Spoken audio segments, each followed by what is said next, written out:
Welcome back to the Glove Cities podcast with yours truly, Toby LaGrange. This, of course, is episode number 2, Election Night in the Glove Cities. On this episode, we're going to go over the results from Tuesday night's elections in the Glove Cities area. So let's kick things off with the Glove City itself, Gloversville. The hotly contested mayoral race went to Gary Antonucci.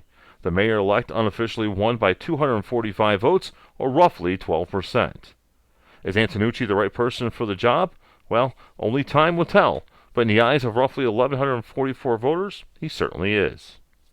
Personally, I feel like Antonucci will just be DeSantis 2.0, and the next 4 years will look a lot like the last 4. How can I say that, you ask?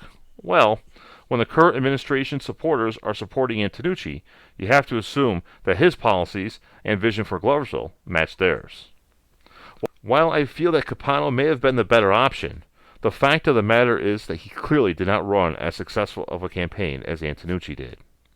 Capano was the clear winner of the WENT debate on Saturday morning on Talk of the Town. He had solid answers when Antonucci offered very little. And his social media posts, post-debate, were slam dunks. The issue is, though, this was all done in the last few days of the campaign. His message should have been put out like this since the day he decided to run for mayor. While neither candidate ran a great informative campaign, it all seemingly came down to one thing. How popular are you with those who support the current occupant of City Hall?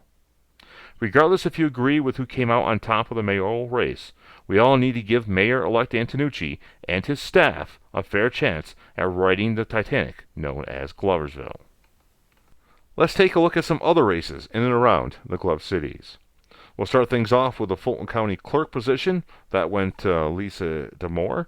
She picked up the seat over quite a few write-ins. And I'll move on down here to the Fulton County Treasurer. That went to Heather Scribner over a bunch of write-in candidates, or maybe just one write-in candidate. They don't list who the write-ins were as of yet. And moving on down to the Gloversville Water Board. Ronald Holly Jr. and Timothy White secure their seats. There's also a bunch of write-in votes there they're going to have to figure out for the third seat. Council member at large, another hotly contested race in the city of Gloversville between William Roback Jr. and Jeremy Krajewski. The win went to Roback, who almost doubled Krajewski's vote count. Krajewski had 621 votes. Roback was just around 1,200. There was also some write-in candidates as well, but they weren't even close, totaling 131. Supervisor Ward 1 went to Constantine Orphan. Ward 2 went to Ryan Hernigel. Ward 3 went to John Blackman. Ward 4 went to Charles Potter. Ward 5 went to Gregory Young. Ward 6 went to James Isabella. Those were all supervisors for Wards 1 through 6. Councilmember Ward 1 went to Gregory Hitchcock. Ward 3 was a hotly contested race between Republican Pamela Bray and Democrat Jesse Dunkelberger. Pamela Bray came out on top by just about 100 votes. Councilmember Ward 5 went to Lynn Rupsha. And now we move on to the City of Johnstown mayoral race. Amy Pratt was the winner over some write-in candidates, or write-in votes anyway. City Treasurer was Thomas D. Herr. Council member at large for the City of Johnstown went to Scott Jeffers.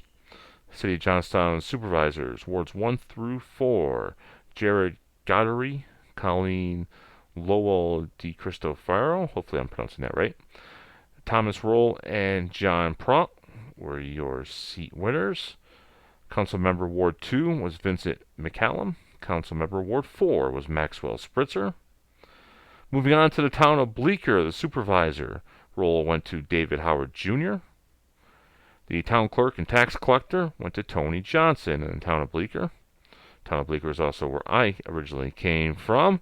And the superintendent of highways is a special position for our family, as my grandfather, Robert Knoble, held that position for quite a long time, back before I was born in the 60s and 70s. And my cousin, his grandson, Jeff Brooks, is now the holder of that position, the superintendent of highways. Congratulations to Jeff. The town of Bleecker council members, there was 3 people going for 2 spots. Alex Miller, the Democrat, Darren Smith, and Sidney Rubin, the Republicans. Smith and Rubin picked up the wins. The town of Broad Albin supervisor position goes to Joseph DiGiacomo. The town clerk goes to Kristen Bailey. The council member, Members for Town of Broad Alban, you get 2 votes. David Bogardus and Cynthia Ryan picked up those positions. The assessor for the Town of Broad Alban, well, those are a bunch of writing candidates we don't know yet. The Town of Broad Alban tax collector, Linda Eastman. Town of Caroga supervisors, John Glenn. The Town of Caroga town clerk and tax collector is Linda Gilbert. The Town of Caroga council members will be Kimberly Walker Daly and Greta Frazier. They beat out some writing candidates. And the superintendent of highways for the Town of Caroga will be Roy Stock. Moving on down, council member for the Town of Johnstown, you get 2, Paul Catucci and Joel Wilson.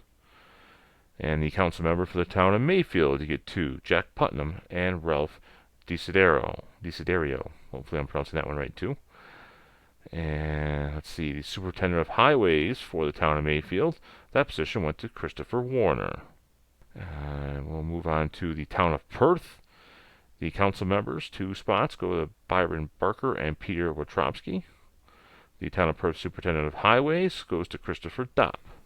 That'll do it for our look at the election results around the Glove Cities. Thank you very much for watching episode number 2 of the Glove Cities podcast. We'll be back with you on Veterans Day for episode number 3.